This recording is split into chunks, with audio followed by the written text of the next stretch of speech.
Habib Hadi bin Sigap Wasigap yang dari Pasuruan Mojokerto, Habib Kadim, Habib Dayat,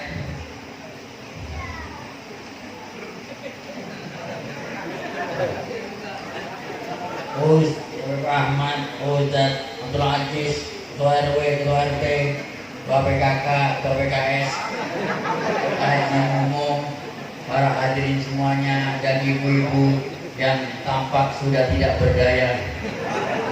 Dan semuanya alhamdulillah. Puja puji syukur Allah Subhanahu wa taala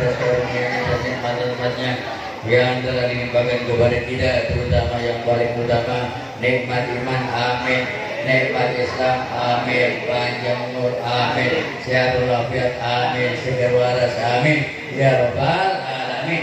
Bagi yang sakit dan bagi yang waras sehingga kita dapat menghadiri acara spektakuler yaitu peringatan Maulid Nabi besar Muhammad Sallallahu Alaihi Wasallam. Para hadirin rahimahullah, sudah saya katakan di mana-mana baik di Indonesia maupun di Indosmen bahwasanya bicara tentang sosok baginda Nabi SAW bagaikan bicara laut tanpa pantai, bagaikan bicara samudra tanpa batas, karena kita orang yang kita peringati Maulid ini betul-betul manusia insanul kamil, manusia yang sempurna. Cuma Nabi menjadi besar, Nabi menjadi agung, itu tidak dadakan, bukan seperti tahu bulat digoreng dadakan 5 ribuan gurih-gurih naik. Tapi melalui tahapan-tahapan, melalui proses-proses, melalui rintangan-rintangan, melalui cobaan-cobaan baru jadi besar. Bil imtihan yukramul mar'u wa yuhad. Dengan adanya cobaan, dengan adanya ujian, bisa jadi orang itu mulia, tapi juga bisa jadi orang hina. Kalau lulus ujian baru jadi orang mulia, tapi kalau nggak lulus nggak jadi mulia. Bagaimana lagu Roma Irama yang terkenal rakit-rakit ke hulu, berenang kali malam, ya susah-susah dahulu, sakit-sakit dahulu, baru kemudian ke rumah sakit melalui BPJS yang sekarang naik harganya. Ya, makanya kasihan orang dengan BPJS itu, kasihannya apa? Bayar dulu kagak sakit-sakit, sehingga pengen sakit. Gua pengen sakit, duit gua habis buat bayar BPJS, gak sakit-sakit. Yang bayar baru sebulan 2 bulan udah sakit, susah. Masuk rumah sakit gak diterima dengan alasan semua kamar penuh kecuali 1 kamar mayat. Lah, cepat mati di situ. Karena ada momennya. Ini ceritanya. Begitu dengan baginda Nabi Sallallahu Alaihi Wasallam, dalam istilahnya itu fit and proper test. Nabi melalui orang besar menjadi orang agung, menjadi orang terkenal, menjadi orang termulia melalui proses fit and proper test. Ngerti nggak fit and proper test itu? Singkong dibahas, dikasih gula, dikepel-kepel, digoreng sampai garing. Itu namanya fit and proper test. Jadi begini, panjang cerita Nabi ini panjang ya, dan saya dalam keadaan kondisi yang kurang stabil. Nih buktinya obat BPJS. Karena ini acara dari subuh, ini acara yang ke-7 apa? Pokoknya sudah lemas. Begini, saya mau cerita saja nih, ya saya cerita. Jadi Nabi SAW melalui ujian pengetahuan, mengajar melalui ujian ketabahan, ujian kesabaran, ya ini diuji.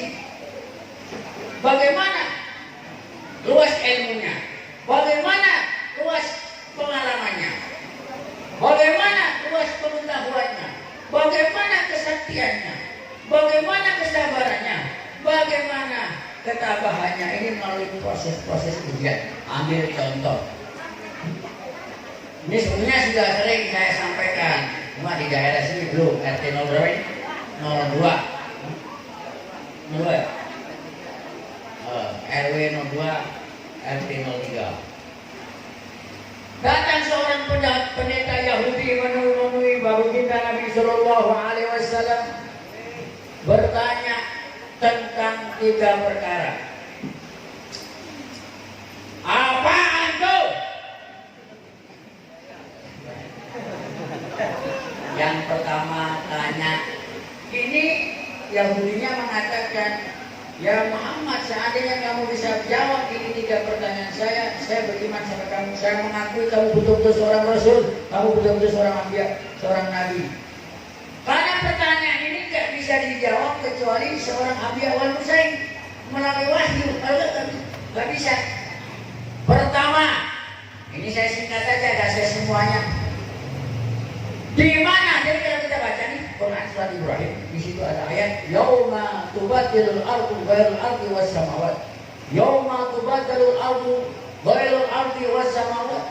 Artinya besok di hari kiamat bumi akan diganti, bukan bumi seperti ini. Langit akan diganti, bukan langit seperti ini. Pertanyaannya, di manakah manusia di hari bumi yang diganti, bukan bumi ini? Di manakah manusia di hari langit yang akan diganti, bukan langit ini? Hari apa itu?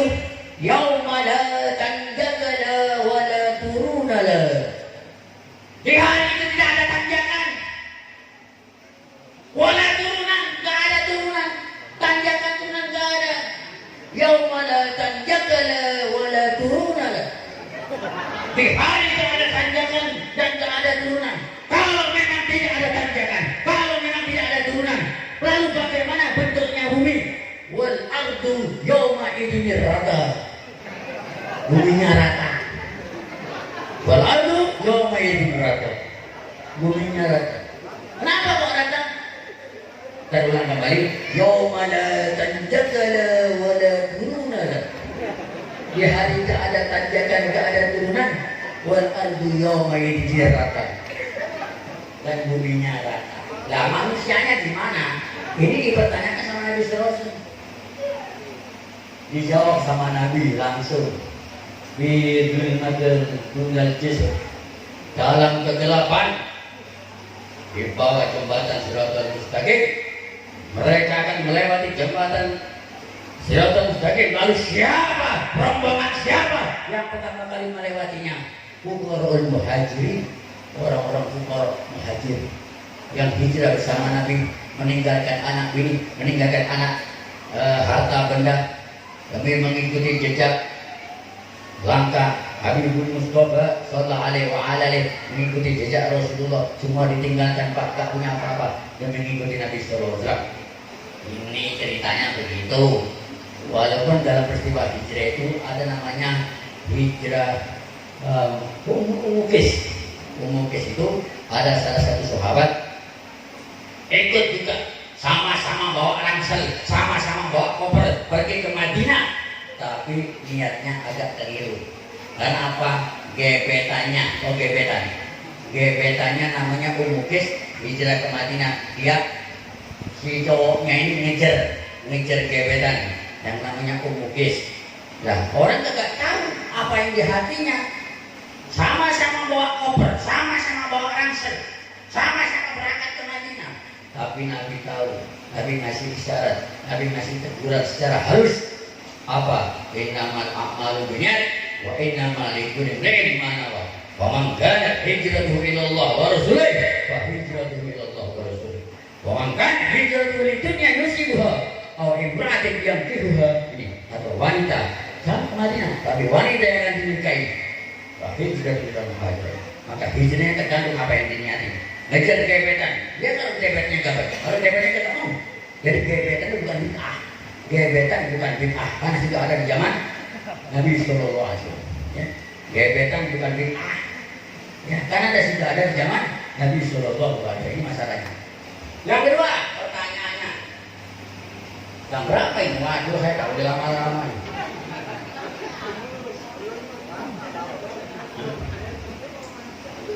Ya kalau mau banyak, kurang banyak ceramah sendiri. Yang kedua, besok kalau orang udah lihat di sini dulu. Apa yang pertama kali dimakan ketika orang pertama kali masuk surga? Masuk surga ini gak sendirian. Yadkhulunal jannata zumaron, rombongan dipimpin oleh ketua. Awwalu ma yaqra babal jannah, ana awwalu ma yaqra babal jannah. Aku kata Nabi, orang pertama yang mengetuk pintu surga, malaikat penjaga surga, yaitu malaikat Israel mengatakan, siapa kamu? Ada yang protes? Alhamdulillah. Malaikat penjaga surga, malaikat Munkar Nakir berkata, siapa yang mengetuk pintu? Ada yang protes? Alhamdulillah. Malaikat penjaga surga, malaikat Israel bertanya, siapa yang berani mengetuk pintu? Ada yang protes? Ini nggak jawab. Ada yang protes ya? Apa yang salah? Ada yang salah? Penjaga surga apa yang salah? Nah, kita lihat, ayo kita malaikat tadi. Jibril, Mikail, Israfil, Israel, Munkar wa Nakir, Atid. Nah, ternyata yang jaga surga malaikat kedua. Ana awwalu ma yaqra babal jannah. Akulah orang pertama yang ngetuk pintu surga. Malaikat juga bertanya, siapa yang di pintu? Siapa yang ngetuk pintu? Faqala ana Muhammadun. Aku Nabi Muhammad. Dengan ini aku diperintahkan. Aku diperintahkan supaya tidak membuka pintu kecuali orang yang bernama Muhammad. Kepada Rasulullah SAW pintu dibuka. Akhir cerita masuk. Udhuluha bisalamin aminin. Masuklah dengan selamat dan sejahtera. Masuk terus pertama kali apa? Dikasih karedok, asinan, pecel lele. Apa ini? Dikasih apa? Nah ini jawabannya adalah ikan paus. Artinya ikan paus. Ikan paus yang mana? Ikan paus yang pernah menelan Nabi Yunus. Nabi Yunus dalam tiga kegelapan malam, kegelapan laut, kegelapan jeroan ikan paus. Di situ Nabi Yunus bermunajat, mengakui kesalahannya dengan membaca la ilaha illallah subhanaka inni kuntu minadz zalimin. Ada yang salah? Lihat. Hah?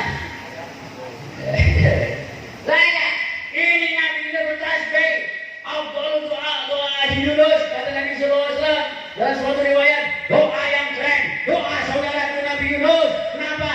La ilaha illallah awwaluhu tahlil wa awsatuhu tasbih wa akhiruhu i'tirafud dan pengakuan dosa. La ilaha illallah subhanaka inni kuntu minadz zalimin. Seandainya Nabi Yunus tidak baca doa ini, laula kana minal musabbih lala bisa fi batni ila yaumil yub'atsun.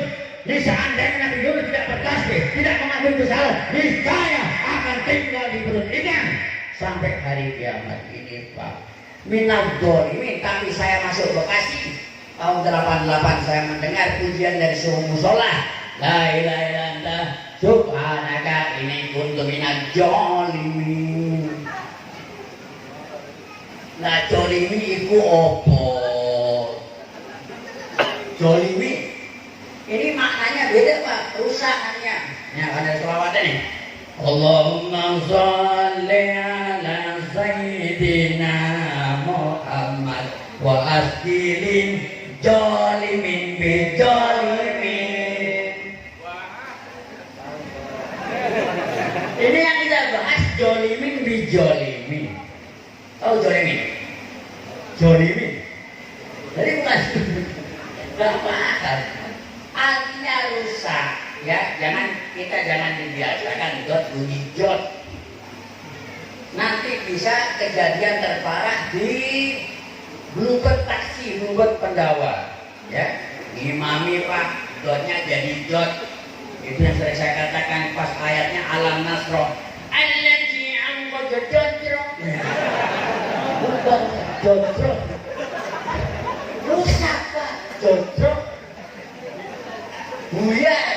Artinya ini buyar gak bareng. Anak yang pojok cocok. Cocok. Hah? Kalau tak buyar semua. Makanya harus diluruskan. Ya ini bahasa Arab ya. Diluruskan. Ada lagi bagus Pak. Kejadiannya terakhirnya malam ya. Kejadiannya di Rawalumbu Jembatan 2. Bismillahirrahmanirrahim. Oh enak Pak. Alhamdulillahi Rabbil Alamin. Kalau kabeh maksudnya mau ngalamin apa aja itu nanti curhatnya habis sholat. Jangan curhat di sholat. Ngalamin itu masalahnya. Ya, kita kembali. Ini bukan ada air ya sih.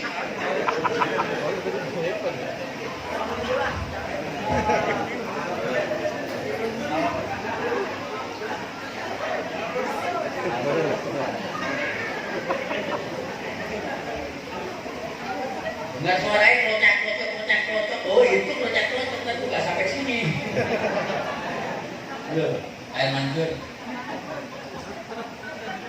Pertanyaan ketiga, ini terakhir, 3 pertanyaan. Saya senang baca sejarah lagi tentang tes-tesan seperti ini. Yang nomor 3, kabarkan kepada saya wahai Muhammad, kenapa anak itu, ini sudah sering saya katakan Pak, anak itu kadang-kadang wajahnya mirip bapaknya, kadang-kadang wajahnya mirip ibunya. Wajahnya mirip bapaknya, tak masalah. Mirip ibunya, tak masalah. Tapi kalau mirip tetangganya, ini baru masalah. Nah iya, apa orang medeni ya. Lah kok wajahnya mirip Mas Debio. Tetangganya Mas Debio, bapak wajahnya mirip. Bahaya ini, bahaya. Karena bisa terjadi KDRT. Nanti KDRT. Ini K D R T. RT rukun tetangga, rumah tangga. K D R T apa itu?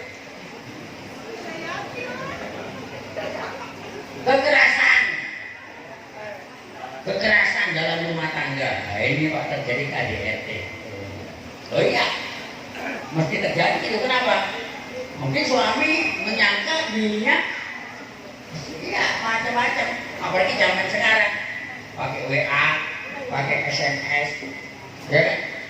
SMS nih, ini kejadian teman saya, teman suaminya bercanda Pak, teman suaminya kirim SMS, teman suaminya kirim ke suaminya itu, Mas, kamu saya tunggu di Grand Mall, atau Grand Mall kan? Grand Mall. Yang buka SMS ini bininya. Loh, Mas ini siapa Mas? Kok janjian di Grand Mall? Bukan siapa-siapa. Enggak mungkin. Aduh, berantem luar biasa. Yang ujung-ujungnya naudzubillah terjadi di pos. Terjadi perceraian akibat SMS. Memang SMS ini tidak bagus. Dari singkatannya saja sudah tidak bagus. SMS selangkah menuju selingkuh. Nah, agak bagus Pak singkatannya, selangkah menuju selingkuh. Makanya agak bagus. Sekarang begini aja. Kenapa anak kok kadang-kadang wajahnya niru bapaknya, kadang-kadang niru ibunya? Sekarang begini nih. Bapak, suami putih, istri putih, anak hitam. Ini yang pertama. Yang kedua, yang ini lah. Saya urutin ya. Urutannya begini nih. Suami hitam, istri hitam, anak putih. Ya ini anggap ini nomor pertamanya. Bagaimana kita menanggapinya? Suami putih. Yang pertama apa tadi? Kita dulu aja lah. Suami hitam, istri hitam, anak putih. Jawabannya bersyukur kepada Allah, alhamdulillah, memperbaiki keturunan supaya anaknya nggak jadi jalitan bang, nggak jadi jalitan, nggak jadi keling. Tapi yang kedua, kalau papa putih, suami putih, istri putih, anak hitam, Nah, ini namanya bencana alam, lebih dahsyat dari tsunami dan tanah longsor. Ini ya, itu tadi akan terjadi sudon, nanti suaminya ini sudon sama istrinya, ya itu tadi terjadi KDRT, isinya kena gir. Sekarang begini ya, terakhir dah.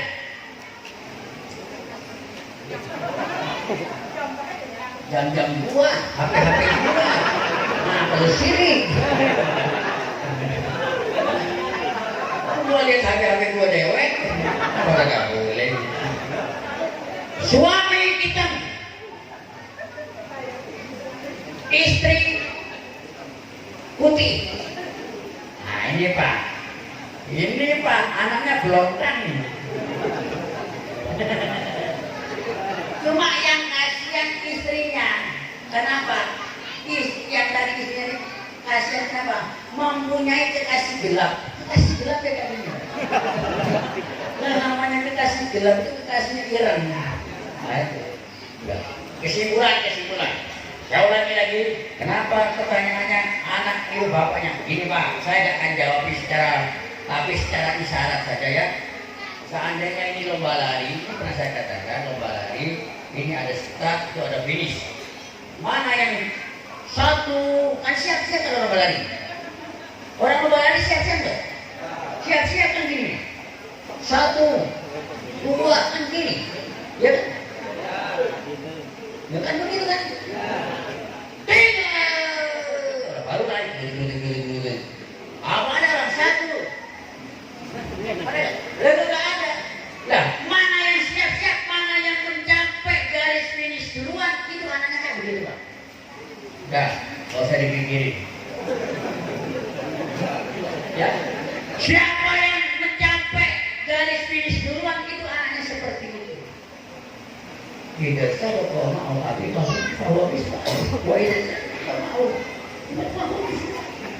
Ini syarat saja, karena ada banyak anak kecil terlalu cepat tua. Iya. Apabila ini sekat itu finish, siapa yang mencapai garis finish duluan, itu anaknya seperti itu. Setelah dijawab apa kata pendeta Yahudi, asyhadu annaka nabiyyun. Sekarang aku bersaksi kalau engkau betul-betul seorang nabi. Kenapa? Setelah bisa jawab. Ini namanya ujian pengetahuan, ujian pengalaman.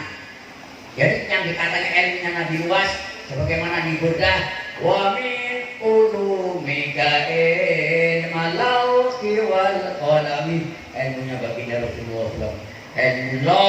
Ilmu kolam. Nabi dikasih tahu oleh Allah Ta'ala sebagian apa yang diketahui Allah Ta'ala. Tidak semua, tapi sebagian dikasih tahu. Makanya itu Nabi mulai subuh bicara sampai duhur selesai sholat, bicara lagi sampai asar sampai maghrib. Kira-kira kalau ceramah pidato mulai subuh sampai maghrib, sampai apa yang dia ngomong Pak? Nabi menghabarkan makan rumah saya pun habis manusia yang hafal ya hafal, para sahabat yang lupa ya lupa. Semua dikabarkan mulai awal penciptaan dunia. Jangankan Rasulullah Pak, itu Hafid Ibnu Katsir dalam kitab Tuhfatul Hufaz, ranking para hafid. Man hafidha al hadis matan wa sanadan, itu Ibnu Katsir ranking 27. Beliau mengarang kitab Bidayah wa Nihayah. Itu kitab mulai awal penciptaan alam sampai di masanya dia. Kalau umatnya saja bisa hebat kayak begini, mengarang kitab mulai awal penciptaan dunia sampai di masanya, bagaimana dengan baginda Nabi Sallallahu Alaihi Wasallam? Wa min ulumika ilman nabi wal kalam. Jadi Nabi mengabarkan mulai pertama kali dunia ciptakan sampai terakhir orang masuk surga dan orang masuk neraka. Apakah sahabat hafidha man hafidha wa nasiya man nasiya, yang hafal ya hafal, yang lupa ya lupa. Ya, kesimpulannya bicara tentang Nabi gak ada habisnya. fa inna fadla Rasulillah laisa lahu hadun fa yuribu an yunatikul biwami. Habib Ali Habsyi mengatakan seandainya orang akan mensifat Nabi, ya benar zaman wa fihi malam yusafi, zamannya sudah habis, keistimewaan Nabi belum habis, zamannya sudah habis, keunggulan Nabi belum habis, zamannya sudah habis, keutamaan Nabi belum habis, karena tidak ada habis-habisnya. Saya habisin sampai di sini. Benarnya dari Allah, salahnya dari saya. Berlebih maaf. Assalamualaikum warahmatullahi wabarakatuh.